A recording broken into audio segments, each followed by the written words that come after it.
Hi, I'm Chef Dan Butler. Delaware is my home state and a wonderful place to find great meals with lots of fresh and healthy ingredients grown right here. On Eating Well Delaware, we'll visit some of the state's best eateries. We'll meet their chefs and see where ingredients are grown up and down the state.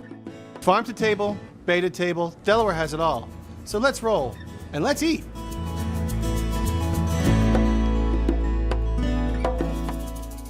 So we're here in Milford. What a cute town this is. And I'm here to see my good buddy Kevin Reading at Abbott's Grill. I know that he's a very talented chef, and I'm anxious to see what he's doing in Milford, Delaware.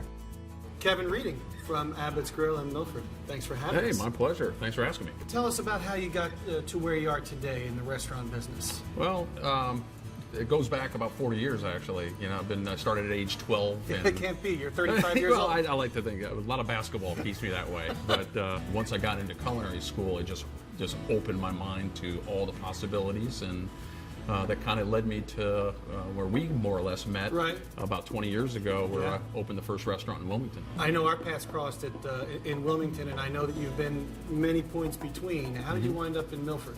Well, Milford found me, more or less. We were, of course, we had done Espuma and Naj. Awesome restaurants. And we were very happy with them. And a lot of what we're talking about today is farm fresh type things. Right. And I came here to Milford and felt like the market was underutilized. I felt like we were a halfway point kind of from Wilmington to the beach, and that it would be a great stopping point. It is very heavy in the farming community here. Sure. I was introduced to a number of local farmers early on. Before it became a buzzword, farm to table, I was able to work with them. Kent County here just was a natural progression. We were trying to do approachable food that was value oriented, that was all cooked from scratch. Right. So you're still going to get your your crab cakes, and but I'm going to do the crab cake with a nice succotash, summer succotash, where everything's local. I do pickling our own green beans. We do the tomato jams, which is an old Spanish tradition condiment. Well, you say you're cooking from scratch. I equate that to healthy cooking also.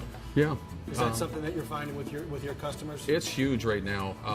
People are gluten-free, are from vegetarians to vegan and we adjust to everything. Not many people used to come to Milford for cuisine, and we're actually pulling them in from the 3 counties to come enjoy some of the things that we're doing. Perfect.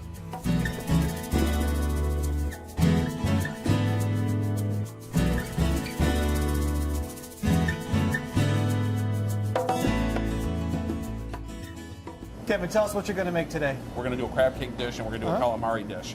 We're using soybeans really with both of them. We have a seasoned flour here, and I'm going to do a quick calamari dish.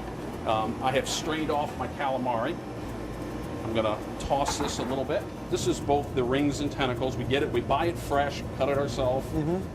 Feel like it really makes a big difference. Absolutely. Cooking the calamari needs to be pretty quick. Right. So we're going to go for about 45 seconds on that one. But the whole inspiration behind this was originally more like almost like a chicken wing. Taking calamari but having it be more like a chicken wing. So we're garnishing it with the blue cheese and have the little kind of sweet but spicy type thing. And this is one of our #1 sellers. This is a condiment that I've been using since Espuma days, and it's more of a Spanish condiment, and it's a tomato jam. So this is one of the things that we use on our crab cake, and I've already got one of the crab cakes started, but I'll go ahead and just plate you one and show you kind of what it would look like here. We start off with a little basil oil, so I'm just going to kind of go around the outside here. Then I'm going to take a little reduced balsamic vinegar. I just took balsamic vinegar, reduced it in half. So I'm going to go around here, and you watch it. Give it a second, and it'll all start to separate. Oh, very cool. I've got a slotted spoon here, and I just put my succotash in the middle. So you let some of the liquid go, but you want some of it to stay? Yeah, I want to have it a little more on the thick side. I'm going to go ahead and put, this is a jumbo lump crab cake. Beautiful crab that cake. we do here. This would be the tomato jam. after it sets up. That's what you just made. Yep. And then for garnish, what I do is I use some pickled green beans. So the colors are beautiful too, and the way the balsamic kind of, I guess, separates. Yeah. All right. Well, why don't we go sit back down and we'll enjoy. Awesome. Let's do that. Great. Kevin, thanks so much for taking some time and talking to us about Abbott's Grill today. It's really cool to see what you're doing down here in Milford and get involved with all the local farmers, and I can't wait to taste the stuff. Well, great, and I appreciate having me, and we go back a long way, so Yeah. it was really great to get together with you. Hook up again, yeah. Yeah, Cool. but got some calamari. I'm curious, Let's with the get Italian side, I want to see your opinion on the calamari. Let's get after it.